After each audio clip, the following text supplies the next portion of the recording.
DUI is a serious charge, and the process can be overwhelming, but it doesn't have to be. I'm attorney Dave Maldonado, and I have the experience and knowledge necessary to effectively represent you and make the situation manageable. Visit BigSkyDefender.com today. Keaton Gillogly now with Colter Nuanez. Colter, how we doing? How we feeling? Great, man. Thanks so much for having me. Good to be back. And I think we're into now the fun part. It's been a fun season already, but now here we are. And there's going to be huge games in the Big Sky pretty much every week, all the way for the rest of the season. Yeah, man. October is where the rubber meets the road, and excited to get some of your perspective on some of this because nobody follows the rest of the Big Sky quite like you do. But before we get into what's coming up in the Big Sky and some of that stuff, I do want to talk a little bit about just kind of where the FCS is right now, with that big boost going from the 5K to 5 million to try to get up to the FBS. But really overall, when you kind of look at where the FCS is right now and kind of where it's going as the dust is settling up at the higher levels, where do you see all this going and kind of where do you want to see things go when it comes to the future of FCS football? Wow, it's such an interesting question. I do think that the conferences in the West, the Big Sky Conference and the Missouri Valley Conference, have a pretty significant advantage and a pretty significant stronghold right now. I think part of that is just because you have state universities in pretty sparsely populated rural states where you're the biggest show in town. I mean, Montana, North Dakota, South Dakota are great examples of that. But, also Idaho is kind of in that same mold as well. And, and then you get into like Texas and Utah, and they're so crazy about football, it doesn't matter. They can also have viable FCS programs, even if they have a bunch of FBS. But it's been interesting to watch because I do think there's been a strong stratification from top to bottom at both the Power Five, the Group of Five, and the FCS levels. It's a pay-to-play game now. You got to have resources, you got to have money, and you got to have investment in football. The good news for most of our audience is the schools we cover, they do have a huge investment in football. So I think that there's a lot of stability and a lot of room for potential growth, particularly if you're Montana State. I think if you're Montana State, you're in as good a position as you possibly could be in. Sure, there's some state subsidies that go into it, some student athletic fees that go into it that maybe you're behind the competition in. Maybe you're behind in terms of media market, but in terms of foundation of the university, investment in sports and football, leadership at the university, and the passion of your fan base, I really don't think you could be in a better spot than Montana State's in right now. So we'll see. I do think that we're going to see a huge fracturing of it all. I think there's going to be a reallotment of all this. I think there's going to be 3 tiers of Division I football, as there is now, but they're going to be different. There's going to be a Power 5 tier, and there's going to be a group of 5 and the top in the FCS, and then maybe more like a Division II type tier. Yeah, for some of the lower level FCS programs. So we'll see. We'll see how it all goes. But I guess if you're a Bobcat person or a Big Sky person, I do think the top half of the Big Sky is in as good a shape as anybody in the FCS. How much do you want to make sure they kind of keep this FCS playoff style and this FCS playoff, national championship that we currently have right now? I mean, how fun would that be, right? If you had still a 20 to 24 team bracket, because right now, let's be honest, there's not going to be anybody in the bottom half of this bracket. Teams that are playing on the road in the first round are not going to win the national championship at the FCS level currently, unless somebody completely got caught lightning in a bottle, or unless you have a school that's a prestigious school that then maybe has a bunch of injuries and sneaks into the playoffs like a 7-4 team and then gets hot. Maybe that if it's a blue blood that gets a weird draw or something, but. You're talking from the other leagues. You're not going to see a team from the Patriot League or the Ohio Valley. Very unlikely you're going to see one of those teams fully run the table, win 4 or 5 playoff games, and win the national championship. So, but we love the way that it's working out when it gets to the round of 16, the round of 8, the round of 4. Imagine if you had that same sort of group of 10 that are competing for those final 4 spots, and then you throw in Wyoming and Colorado State and Air Force and New Mexico and whoever else might fall that way, Akron and Toledo and stuff like that. I just think it would be awesome. I think it would be way more competitive for the powers that be. Make no mistake, it's still competitive. But right now, Montana State's number 1 opponent right now is the Dakota schools. Their number 2 opponent is themselves, living up to the expectation that they've set. Yeah, I just think that high tides raise all ships. So if you had an increased level of competition across the board. I just think the playoffs would be so fun. I also think it would make football mean so much more for schools like Wyoming and Colorado State. They're great. They're going to go to bowls, whatever, if they have good seasons, but they're not competing for actual national championships. I think it would be fun for them if they actually could be in the national championship conversation. Yeah, it's an interesting time. The sands are shifting, and it's going to be really interesting to see how it all plays out. But bottom line, a year like this, with what the Big Sky is, with Missouri Valley Football Conference is, and the playoffs we have, kind of makes you very grateful for what we have right now at this level of football, week in and week out. All right, I want to talk a little bit about Montana State and get some of your perspective on things. Obviously, like you said, super high expectations. Season's been fun, but the rubber's about to meet the road here in October as the Cats get into the meat of their schedule. When you look at this Montana State team, what are maybe some of the biggest surprises about this team? We knew Tommy Mellott would be what he is. Sean Chambers is what he is. But overall, what are some of the biggest surprises when you look at this Montana State team? Well, I think the fact that they significantly upgraded in the secondary, even though they lost the guy to the NFL, is pretty impressive. I mean, Kai Okada was not only an incredibly productive player, but he's kind of the heart and soul of the program. He's one of the great leaders, the guy that set the tone from the first time he ever really walked onto the team all the way until he was a captain last year.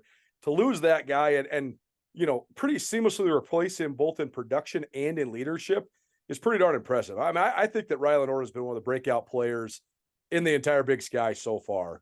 I think that he's a steady leader. I think he's unbelievably smart. The way he dictates what they do defensively, both from his play and the way he sees stuff, is so impressive. And, I thought the move of Drew Polidor to free safety had a chance to be good. It's been great. I guess I didn't realize this guy was such a great tackler. I knew he was going to be good in coverage, but he is great tackling as well. And that was sort of the missing link they've had at their free safety spot the last several years. Not to take anything away from Jeffrey Manning. He's a great ball hawk, a great coverage guy. He's playing center field. He's awesome. He wasn't really going to stick his nose in there in the box. He wasn't going to, come on free safety blitzes and blast the quarterback. Polidor's done it, and that's been really huge. I also think that if you talk to Sean Howe and Willie Mack Garza, what they want out of their defensive line in terms of sort of like the delicate dance that they do with each other, these guys are all just doing it at such a high level together. They're working in synchronicity. They have a couple outstanding individual talents in Sebastian Valdez and Brody Grebe, but then when you're the sum of your parts, it's even more hard to stop. This new cheetah package they're running where they bump Kenneth Iden to the inside. I mean, good luck. Good luck on third and long trying to block all those guys. I thought that's been pretty darn impressive. And then the fact that they haven't had any of the guys they brought in to fortify their passing game at receiver, they haven't had any of those guys really healthy or ready to play, and yet they've still been unbelievably productive, and they're second in the country in scoring. That's pretty impressive as well. So all told, I think Montana State's been pretty darn impressive across the board so far.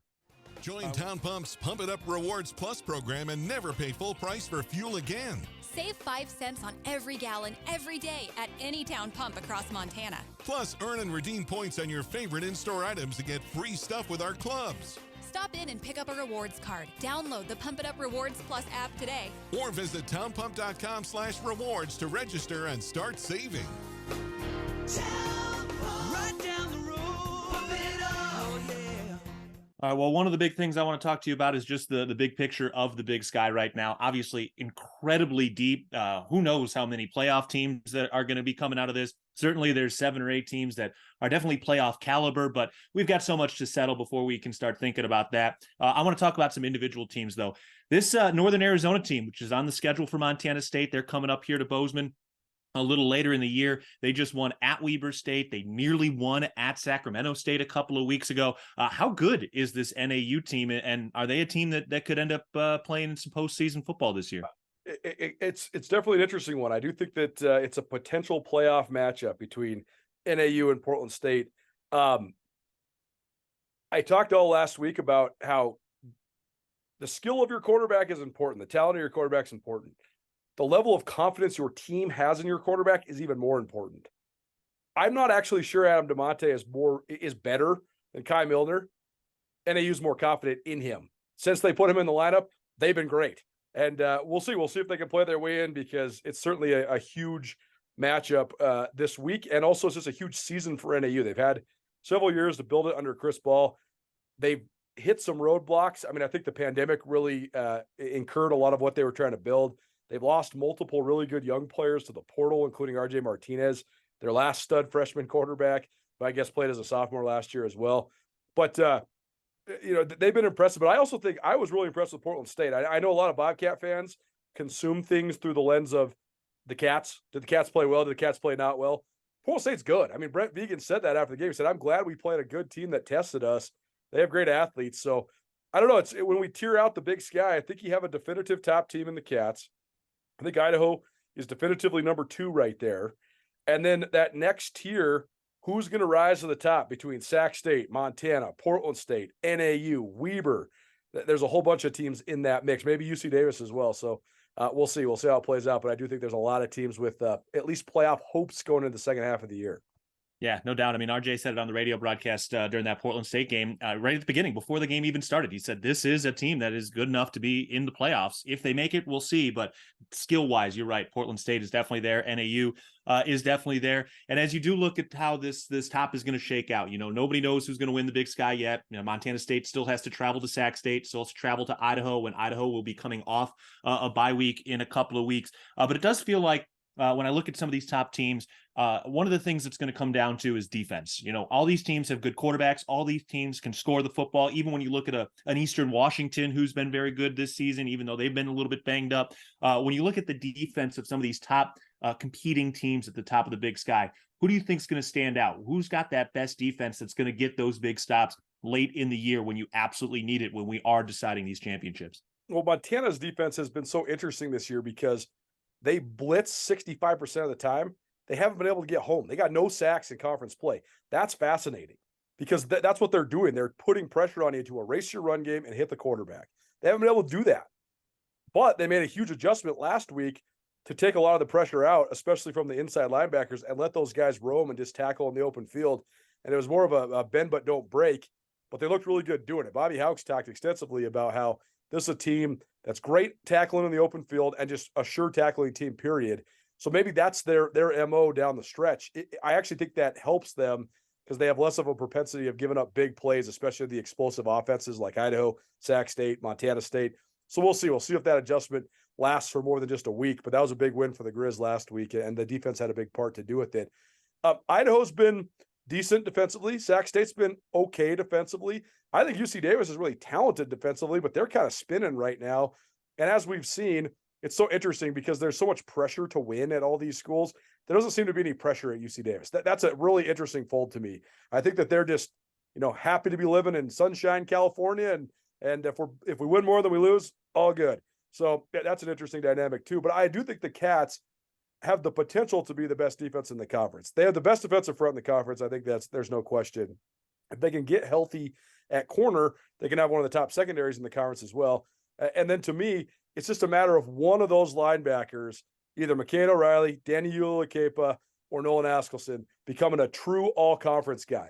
They're a great three-headed monster, and they're all pretty good, pretty adequate, great players. But who could become elite?